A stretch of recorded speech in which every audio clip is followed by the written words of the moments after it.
Hello दोस्तों, स्वागत है आपका मेरे YouTube channel arts students corner में। उम्मीद है आप सब लोग बहुत अच्छे होंगे, अपनी पढ़ाई बहुत अच्छी तरीके से कर रहे होंगे। तो जैसा कि आप लोग को अपने स्क्रीन पे दिख रहा होगा कि आज हम लोग पढ़ने जा रहे हैं राइज ऑफ पॉपुलर मूवमेंट्स, जो कि है हमारा chapter 7 politics in India since independence, book class 12 NCERT political science का। तो इसका मतलब होता है जन आंदोलनों का उदय। इस चैप्टर को आज हम लोग पढ़ेंगे।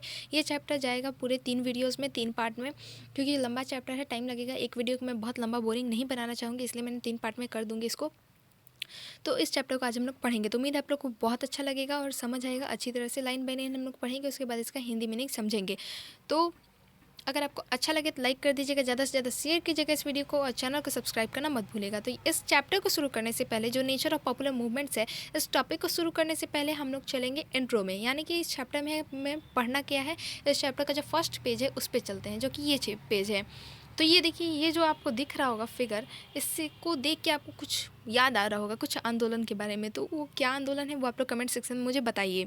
अभी हम लोग नीचे पढ़ लेते हैं इन दिस चैप्टर में क्या क्या लिखा हुआ है, हम इस चैप्टर में पढ़ना क्या। और ये फोटोग्राफ के बारे में भी कुछ दिया हुआ है, तो फोटोग्राफ के बारे में भी हम लोग पढ़ ही लेते हैं।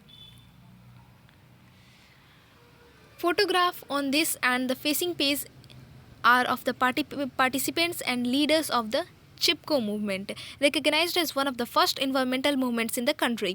इस पृष्ठ तथा अगले पृष्ठों पर दिए गए चित्रों में चिपको आंदोलन के सहभागियों एवं नेताओं को दर्शाया गया है। यह आंदोलन देश के पर्यावरणीय आंदोलनों में अहम स्थान रखता है। तो आप लोग कमेंट सेक्शन में बताइएगा, उससे पहले ही मैंने आप लोग को बता दिया। तो लेकिन जब मैं लाइव क्लासेस करूँगी तब मैं ऐसे आप लोग पूछूंगी, आप लोग नहीं बच पाएंगे उस टाइम। चलिए अब हम लोग शुरू करते हैं इन दिस चैप्टर। मतलब इस चैप्टर में हमें पढ़ना क्या क्या है।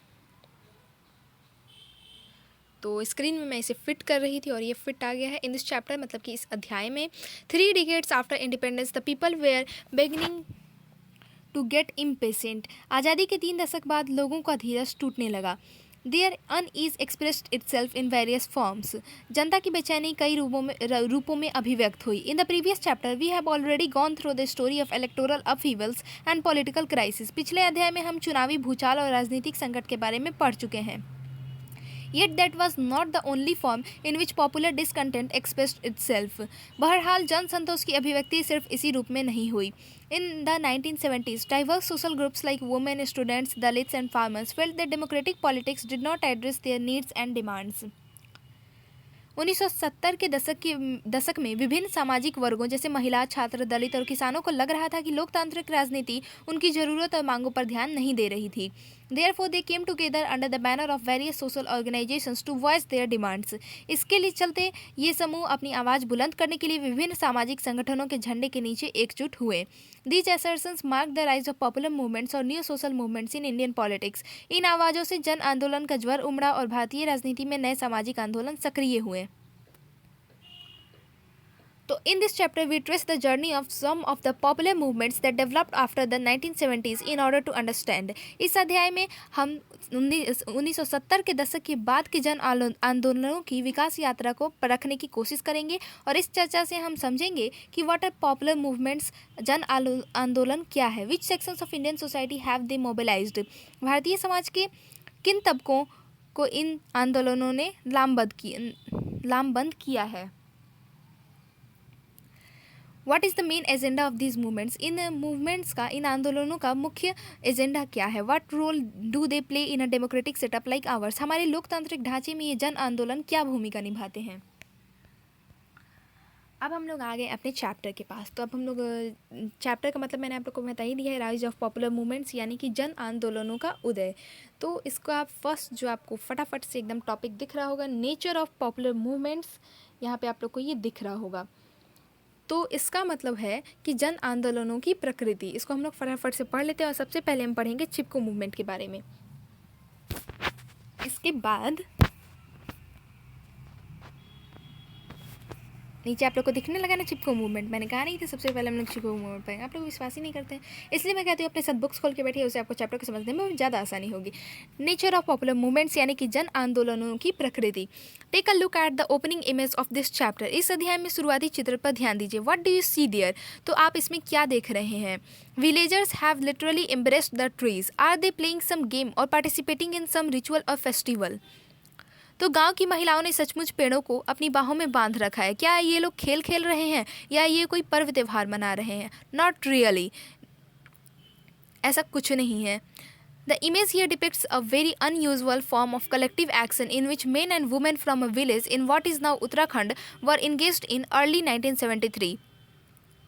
तो यहाँ जो तस्वीर दी गई है उसमें सामूहिक कार्रवाई की एक असाधारण घटना को दर्ज किया गया है। यह घटना 1973 में घटी जब मौजूदा उत्तराखंड के एक गांव के स्त्री पुरुष एकजुट हुए और जंगलों की व्यावसायिक कटाई का विरोध किया।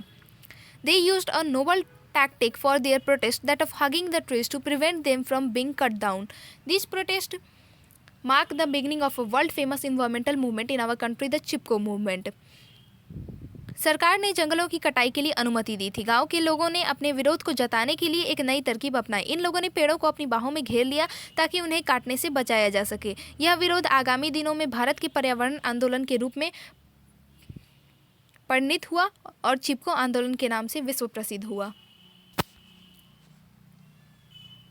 अब हम लोग पढ़ेंगे चिपको आंदोलन के बारे में, यानी कि Chipko movement. The movement began in 2 or 3 villages of Uttarakhand when the forest department refused permission to the villagers to fell ash trees for making agricultural tools. इस आंदोलन की शुरुआत उत्तराखंड के 2-3 गांवों से हुई थी। इसके पीछे एक कहानी है।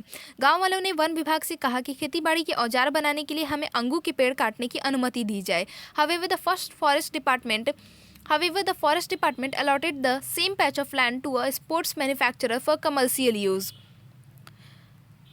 तो वन विभाग ने अनुमति देने से इनकार कर दिया। बहरहाल विभाग ने खेल सामग्री के एक विनिर्माता को जमीन का यही टुकड़ा व्यावसायिक इस्तेमाल के लिए आवंटित कर दिया। The struggle soon spread across many parts of the Uttarakhand reason.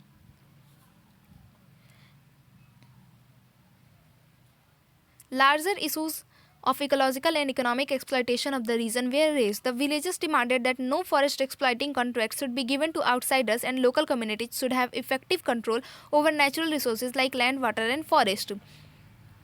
इससे गांव वालों में रोष पैदा हुआ और उन्होंने सरकार के इस कदम का विरोध किया। यह विरोध बड़ी जल्द उत्तराखंड के अन्य इलाकों में भी फैल गया। क्षेत्र की पारिस्थितिकी और आर्थिक शोषण के कई बड़े सवाल उठने लगे।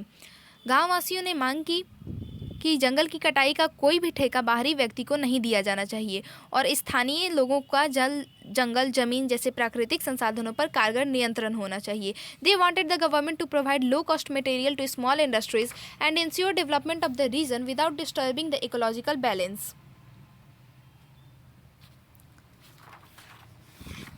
The movement took up economic issues of landless forest workers and asked for guarantees of minimum wage.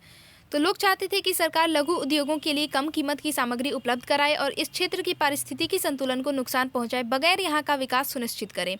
आंदोलन ने भूमिहीन वन कर्मचारियों का आर्थिक मुद्दा भी उठाया और न्यूनतम मजदूरी की गारंटी की मांग की। तो उम्मीद है आप लोग को समझ आ रहा होगा, एक लाइक कर दीजिएगा। Women's active participation in the Chipko agitation was a very novel aspect of the movement. Chipko आंदोलन में महिलाओं ने सक्रिय भागीदारी की। The forest contractors of the region usually doubled up as suppliers of alcohol to men. यह आंदोलन का एकदम नया पहलू था। इलाके में सक्रिय जंगल कटाई के ठेकेदार यहाँ के पुरुषों को शराब की आपूर्ति का भी व्यवसाय करते थे। Women held sustained agitations against the habit of alcoholism and broadened the agenda of the movement to cover other social issues. महिलाओं ने शराबखोरी की लत के खिलाफ भी लगातार आवाज़ उठाई। इससे आंदोलन का दायरा विस्तृत हुआ और उसमें कुछ और सामाजिक मसले आ जुड़े। The movement achieved a victory when the government issued a ban on felling of trees in the Himalayan region for 15 years until the green cover was fully restored. आखिरकार इस आंदोलन को सफलता मिली और सरकार ने 15 सालों के लिए हिमालयी क्षेत्रों में पेड़ों की कटाई पर रोक लगा दी ताकि इस अवधि में क्षेत्र का वांछादान फिर से ठीक अवस्था में आ जाए। But more than that, the Chipko movement, which started over a single issue, became a symbol of many such popular movements emerging in different parts of the country during the 1970s and later. In this chapter, we shall discuss some of these movements. We shall study some of these movements.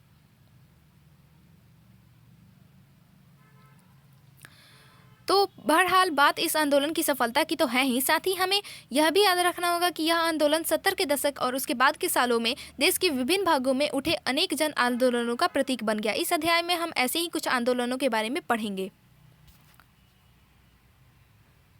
अब है party based movements यानी कि दल आधारित आंदोलन। Popular movements may take the form of social movements और political movements और there is often an overlap between the two. जन आंदोलन कभी सामाजिक तो कभी राजनीतिक आंदोलन का रूप ले सकते हैं और अक्सर ये आंदोलन दोनों ही रूपों के मेल से बने नजर आते हैं। The nationalist movement for example was mainly a political movement. उदाहरण के लिए हम अपने स्वाधीनता आंदोलन को ही ले लें, यह मुख्य रूप से राजनीतिक आंदोलन था। But we also know the deliberations on social and economic issues during the colonial period gave rise to independent social movements like the anti-caste movement, the Kisan Sabhas, and the trade union movement in early 20th century. These movements raised issues related to some underlying social conflicts. लेकिन हम जानते हैं कि औपनिवेशिक दौर में सामाजिक आर्थिक मसलों पर भी विचार मंथन चला, जिससे अनेक स्वतंत्र सामाजिक आंदोलनों का जन्म हुआ, जैसे जाति प्रथा विरोधी आंदोलन, किसान सभा आंदोलन और मजदूर संगठनों के आंदोलन। ये आंदोलन 20वीं सदी के शुरुआती दशकों में अस्तित्व में आए। इन आंदोलनों ने सामाजिक संघर्षों के कुछ अंदरूनी मुद्दे उठाए। Some of these movements continued in the post-independence period as well. ऐसे कुछ आंदोलन आज़ादी के बाद के दौर में भी चलते रहे। Trade union movement had a strong presence among industrial workers in major cities like Mumbai, Kolkata and Kanpur. Mumbai, Kolkata और कानपुर जैसे बड़े शहरों के औद्योगिक मजदूरों के बीच मजदूर संगठनों के आंदोलन का बड़ा जोर था। All major political parties established their own trade unions for mobilizing these sections of workers. सभी बड़ी पार्टियों ने इस तबके के मजदूरों को लामबंद करने के लिए अपने अपने मजदूर संगठन बनाए। Peasants in the Telangana region of Andhra Pradesh organized massive agitation under the leadership of communist parties in the early years of independence and demanded redistribution of land to cultivators. इन्होंने काश्तकारों के बीच जमीन के पुनर्वितरण की मांग की। Peasants and agricultural laborers in parts of Andhra Pradesh, West Bengal, Bihar and adjoining areas continued their agitations under the leadership of Marxist-Leninist workers who were known as Naxalists. You have already read about the Naxalite movement in the last chapter. The peasants and the workers movements mainly focused on the issues of economic injustice and inequality. तो आंध्र प्रदेश, पश्चिम बंगाल और बिहार के कुछ भागों में किसान तथा खेतीहर मजदूरों ने मार्क्सवादी लेनिनवादी कम्युनिस्ट पार्टी के कार्यकर्ताओं के नेतृत्व में अपना विरोध जारी रखा।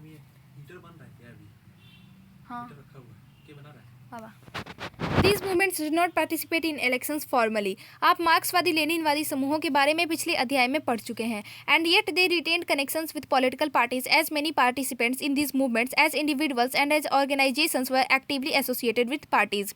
इन्हें नक्सलवादी के नाम से जाना गया। किसान और मजदूरों के आंदोलन का मुख्य जोर आर्थिक अन्याय तथा असमानता के मसले पर रहा। These links ensured a better representation of the demands of diverse social sections in party politics. ऐसे आंदोलनों ने औपचारिक रूप से चुनावों में भाग तो नहीं लिया, लेकिन राजनीतिक दलों से इसका नज़दीकी रिश्ता कायम हुआ। इन आंदोलन में शरीक कई व्यक्ति और संगठन राजनीतिक दलों से सक्रिय रूप से जुड़े रहे। ऐसे जुड़ावों से दलगत राजनीति में विभिन्न सामाजिक तबकों की बेहतर नुमाइंदगी सुनिश्चित हुई। अब है नॉन पार्टी मूवमेंट्स, यानी कि राजनीतिक दलों से स्वतंत्र आंदोलन। In the 1970s and 1980s, many sections of the society became disillusioned with the functioning of political parties. 70 और 80 के दशक में समाज के कई तबकों का राजनीतिक दलों के आचार व्यवहार से मोह भंग हुआ। Failure of the Janata experiment and the resulting political instability were the immediate causes. इसका तात्कालिक कारण तो यही था कि जनता पार्टी के रूप में गैर कांग्रेसवादी का प्रयोग कुछ खास नहीं चल पाया और इसकी असफलता से राजनीतिक अस्थिरता का माहौल भी कायम हुआ था। आप लोग को बैकग्राउंड में अगर कुछ व्हीकल्स का आवाज़ है तो उसके लिए सॉरी, थोड़ा एडजस्ट कर लीजिएगा। आप लोग जगह ऐसा है मैं कुछ कर नहीं सकती हूँ। But in the long run the disillusionment was also about economic policies of the state. लेकिन अगर कारणों की खोज ज़रा दूर तक करें तो पता चलेगा कि सरकार की आर्थिक नीतियों से भी लोगों का मोहभंग हुआ था। The model of planned development that we adopted after independence was based on twin goals of growth and distribution. देश ने आज़ादी के बाद नियोजित विकास यानी कि प्लान डेवलपमेंट का मॉडल अपनाया था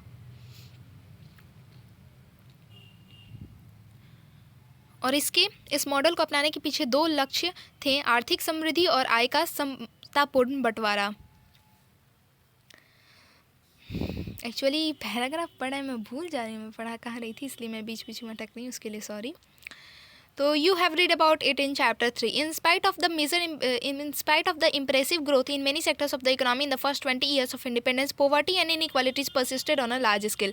Benefits of economic growth did not reach evenly to all sections of society. Existing social inequalities like caste and gender sharpened and complicated the issues of poverty in many ways. There are also existed a gulf between the urban industrial sector and the rural agrarian sector. A sense of injustice and deprivation grew among different groups. आप इसके बारे में तीसरे अध्याय में पढ़ चुके हैं. आज़ादी के शुरुआती 20 सालों में अर्थव्यवस्था के कुछ क्षेत्रों में उल्लेखनीय समृद्धि हुई, लेकिन इसके बावजूद गरीबी और असमानता बड़े पैमाने पर बरकरार रही. आर्थिक समृद्धि के लाभ समाज के हर तबके को समान मात्रा में नहीं मिले. जाति और लिंग पर आधारित सामाजिक असमानताओं ने गरीबी के मसले को और ज़्यादा जटिल तथा धारदार बना दिया. शहरी औद्योगिक क्षेत्र तथा ग्रामीण कृषि क्षेत्र के बीच एक न पाटी जा सकने वाली फाका पैदा हुई. समाज के विभिन्न समूहों के बीच अपने साथ हो रहे अन्याय और वंचना का भाव प्रबल हुआ. Many of the politically active groups lost faith in existing democratic institutions and electoral politics. राजनीतिक धरातल पर सक्रिय कई समूहों का विश्वास लोकतांत्रिक संस्थाओं और चुनावी राजनीति से उठ गया. They therefore choose to step outside of party politics and engage in mass mobilization for registering their protest. ये समूह दलगत राजनीति से अलग हुए और अपने विरोध को स्वर देने के लिए इन्होंने आवाम को लामबंद करना शुरू किया. Students and young political activists from various sections of the society were in the forefront in organizing the marginalized sections such as Dalits and Adivasis. इस काम में छात्र तथा समाज के विभिन्न तबकों के राजनीतिक कार्यकर्ता आगे आए और दलित तथा आदिवासी जैसे हाशिए पर धकेल दिए गए समूहों को लामबंद करना शुरू किया. The middle-class young activists launched service organization and constructive programs among rural poor. Because of the voluntary nature of their social work, many of these organizations came to be known as voluntary organizations or voluntary sector organizations. मध्य वर्ग की युवा कार्यकर्ताओं ने गांव के गरीब लोगों के बीच रचनात्मक कार्यक्रम तथा सेवा संगठन चलाए. इन संगठन के सामाजिक कार्यों की प्रकृति स्वयंसेवी थी, इसीलिए इन संगठनों को स्वयंसेवी संगठन या स्वयंसेवी क्षेत्र के संगठन कहा गया. These voluntary organizations choose to remain outside party politics. ऐसे स्वयंसेवी संगठनों ने अपने को दलगत राजनीति से दूर रखा. They did not contest elections at the local or regional level, nor did they support any one political party. स्थानीय अथवा क्षेत्रीय स्तर पर ये संगठन ना तो चुनाव लड़े और ना ही इन्होंने किसी एक राजनीतिक दल को अपना समर्थन दिया. Most of these groups believed in politics and wanted to participate in it, but not through political parties. ऐसे अधिकांश संगठन राजनीति में विश्वास रखते थे और उसमें भागीदारी भी करना चाहते थे, लेकिन इन्होंने राजनीतिक भागीदारी के लिए राजनीतिक दलों को नहीं चुना.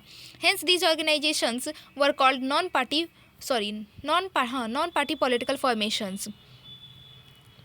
इसी कारण इन संगठनों को स्वतंत्र राजनीतिक संगठन कहा जाता है. They hoped that direct and active participation by local groups of citizens would be more effective in resolving local issues than political parties. It was also hoped that direct participation by people will reform the nature of democratic government.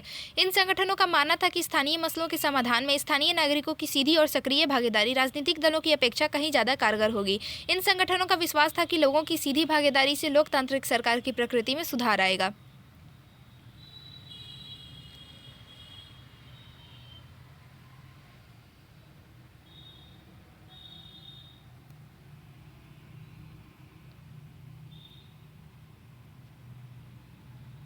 Such voluntary sector organizations still continue their work in rural and urban areas. अभी भी ऐसे स्वयंसेवी संगठन शहरी और ग्रामीण इलाकों में लगातार सक्रिय हैं.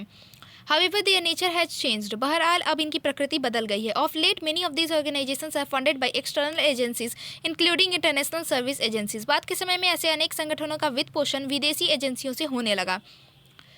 The ideal of local initiatives is weakened as a result of availability of external funds on a large scale to these organizations. ऐसी एजेंसियों में अंतर्राष्ट्रीय स्तर की सर्विस एजेंसियां भी शामिल हैं. इन संगठनों को बड़े पैमाने पर अब विदेशी धनराशि प्राप्त होती है, जिससे स्थानीय पहल का आदर्श कुछ कमज़ोर हुआ है. अब है हमारा टॉपिक दलित पैंथर्स. इसको हम लोग पढ़ लेते हैं. ऊपर एक पोइम दिया गया है, उसको आप लोग पढ़ लीजिए. Read this poem by well known Marathi poet Namdeo Dhasal. तो मराठी के प्रसिद्ध कवि नामदेव धसाल की इस कविता को पढ़िए. Do you know who this pilgrims of darkness in this poem are and who the sunflower giving fakir was that blessed them. क्या आप बता सकते हैं इन कविताओं में आए अंधेरे की पथ यात्रा और सूरजमुखी आशीषों वाला फकीर के क्या अर्थ हैं. The pilgrims were the Dalit communities who had experienced brutal caste injustices for a long time in our society, and the poet is referring to Dr. Ambedkar as their liberator. अंधेरे की पथ यात्रा के से संकेत दलित समुदाय की ओर किया गया है। इस समुदाय ने हमारे समाज में लंबे समय तक क्रूरतापूर्ण जातिगत अन्याय को भुगता है। कवि ने इस समुदाय के मुक्तिदाता डॉक्टर अंबेडकर को इंगित करने के लिए सूरजमुखी आशीषों वाला फकीर पद का प्रयोग किया है। Dalit poets in Maharashtra wrote many such poems during the decade of 70s. These poems were expressions of anguish that the Dalit masses continue to face even after 20 years of independence. Maharashtra के दलित कवियों ने 70 के दशक में ऐसी अनेक कविताएं लिखी। आज़ादी के 20 साल बाद भी दलित समुदाय को पीड़ा के अनुभवों से गुजरना पड़ रहा था और उनकी इस पीड़ा तथा आक्रोश की अभिव्यक्ति इन कविताओं में हुई। But they were also full of hope for the future, a future that Dalit groups wish to shape for themselves. You are aware of doctor Ambedkar's vision of socio economic change and his relentless struggle for a dignified future for Dalits outside the Hindu caste-based social structure. It is not surprising that Dr. Ambedkar remains an iconic and inspirational figure in much of Dalit liberation writings. बहरहाल दलित समुदाय अपने लिए एक सुंदर भविष्य की आशा से भरा हुआ था। एक ऐसा भविष्य जिसे दलित समुदाय स्वयं अपने हाथों से गढ़े। आप सामाजिक आर्थिक बदलावों को लेकर डॉक्टर अंबेडकर के स्वप्न और हिंदू जाति व्यवस्था के ढांचे से बाहर दलितों को एक गरिमापूर्ण स्थान दिलाने के उनके जुझारू संघर्षों की बातों को जान चुके हैं। ऐसे में आश्चर्य नहीं कि दलित मुक्ति से प्रेरित अधिकांश रचनाओं में डॉक्टर अंबेडकर का वर्णन एक प्रेरणा पुरुष के रूप में मिलता है। अब देख लेते हैं ओरिजिन्स यानी कि उदय कहाँ से हुआ। By the early 1970s the first generation Dalit graduates especially those living in city slums began to assert themselves from various platforms.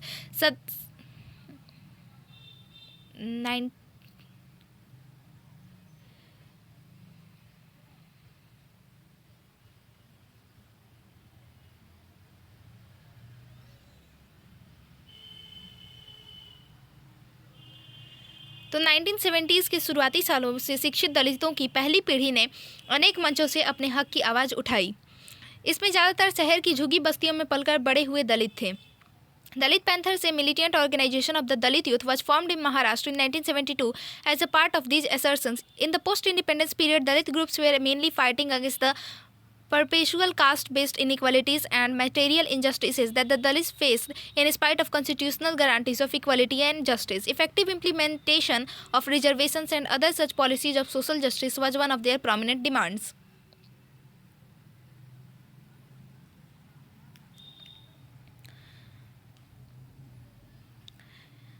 दलित हितों की दावेदारी के इसी क्रम में महाराष्ट्र में 1972 में दलित युवाओं का एक संगठन दलित पैंथर्स बना। आज़ादी के बाद के सालों में दलित समूह मुख्यतया जाति आधारित असमानता और भौतिक साधनों के मामले में अपने साथ हो रहे अन्याय के खिलाफ लड़ना शुरू किया। वे इस बात को लेकर सचेत थे कि संविधान में जाति आधारित किसी भी तरह के भेदभाव के विरुद्ध गारंटी दी गई है। आरक्षण के कानून तथा सामाजिक न्याय की ऐसी ही नीतियों का कारगर क्रियान्वयन इसकी प्रमुख मांग थी।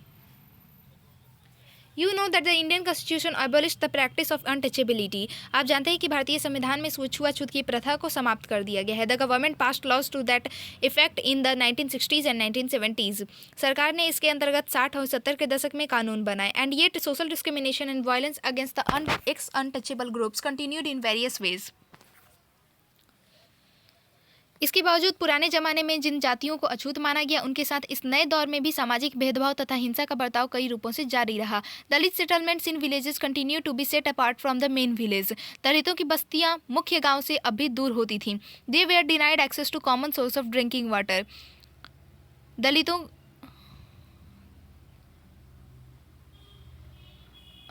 Drinking water. Dalit women were dishonoured and abused and worst of all Dalit faced collective atrocities over minor symbolic issues of caste pride. दलित महिलाओं के साथ दुर्व्यवहार होते थे। जातिगत प्रतिष्ठा की छोटी मोटी बात को लेकर दलितों पर सामूहिक जुल्म ढाए जाते थे।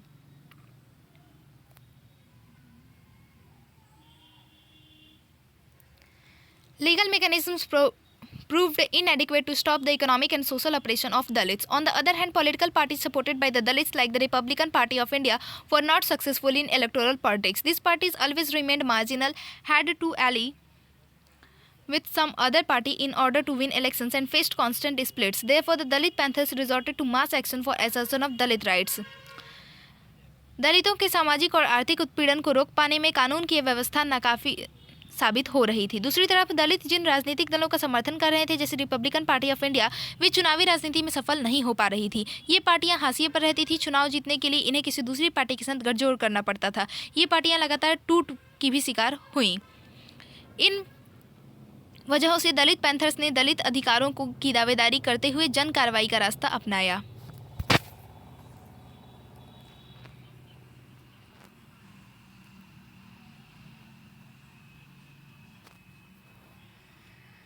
अब है एक्टिविटीज़ यानी कि गतिविधि। Activities of Dalit panthers mostly centred around fighting increasing atrocities on Dalits in various parts of the state. Maharashtra के विभिन्न इलाकों में दलितों पर बढ़ रहे अत्याचार से लड़ना दलित पैंथर्स की अन्य मुख्य गतिविधि थी। As a result of sustained agitations on the parts of Dalit Panthers along with other like-minded organizations over the issue of atrocities against Dalits, the government passed a comprehensive law in 1989 that provided for rigorous punishment for such acts. Dalit panthers तथा इसके समधर्मा संगठनों ने दलितों पर हो रहे अत्याचार के मुद्दे पर लगातार विरोध आंदोलन चलाया। इसके परिणाम स्वरूप सरकार ने 1989 को 1989 में एक व्यापक कानून बनाया। इस कानून के अंतर्गत दलित पर अत्याचार करने वाले के लिए कठोर दंड का प्रावधान किया गया। The larger ideological agenda of the Panthers was to destroy the caste system and to build an organization of all oppressed sections like the landless poor peasants and urban industrial workers along with Dalits. Dalit panthers का बृहत्तर विचारधारात्मक agenda जाति प्रथा को समाप्त करना तथा भूमिहीन गरीब किसान, शहरी औद्योगिक मजदूर और दलित सहित सारे वंचित वर्गों का एक संगठन खड़ा करना था। The movement provided a platform for Dalit educated youth to use their creativity as a protest activity. इस आंदोलन से पढ़े लिखे दलित युवकों को एक मंच मिला जहां वे अपनी सर्जनशीलता का उपयोग प्रतिरोध की आवाज़ बनाकर कर सकते थे। Dalit writers protested against the brutalities of the caste system in their numerous autobiographies and other literary works published during this period. इस दौर में अनेक आत्मकथाएं तथा अन्य साहित्य रचनाएं प्रकाशित हुई। इन रचनाओं में दलित लेखकों ने जाति प्रथा की क्रूरता की जबरदस्त मुखालफत की। These works, portraying the life experiences of the most downtrodden social sections of Indian society, sent shockwaves in Marathi literary world, made literature more broad-based and representative of different social sections, and initiated contestations in the cultural realm. भारतीय समाज के सबसे दबे कुचले तबके के जीवन के अनुभव इन रचनाओं में दर्ज थे। इन रचनाओं से मराठी भाषा के साहित्य में जबरदस्त हिलोर उठी। साहित्य का दायरा अब ज़्यादा विस्तृत हुआ। In the post-emergency period, Dalit Panthers got involved in electoral compromises. It also underwent many splits which led to its decline. Organizations like the Backward and Minority Communities Employees Federation (BAMCEF) took over this space. उसमें समाज के विभिन्न वर्गों की नुमाइंदगी हुई और संस्कृति के धरातल पर एक टकराहट की शुरुआत हुई। आपातकाल के बाद के दौर में दलित पैंथर्स ने चुनावी समझौते किए। उसमें कई विभाजन भी हुए और यह संगठन राजनीतिक पतन का शिकार हुआ। बैकवर्ड एवं माइनॉरिटी कम्युनिटी एम्प्लॉयज़ फेडरेशन ने दलित पैंथर्स की अवनति से उत्पन्न रिक्त स्थान की पूर्ति की। और हमारा आज की वीडियो में हम इतना ही पढ़ेंगे। अगले वीडियो में हम लोग पढ़ेंगे भारतीय किसान यूनियन के बारे में। तो तब तक के लिए स्टे ट्यून्ड। अगर अच्छा लगा तो लाइक कर दीजिएगा, ज़्यादा से ज़्यादा शेयर कीजिएगा इस वीडियो को, चैनल को सब्सक्राइब करना मत भूलिएगा। मिलते हैं नेक्स्ट वीडियो में नए टॉपिक के साथ। Thank you for watching the video.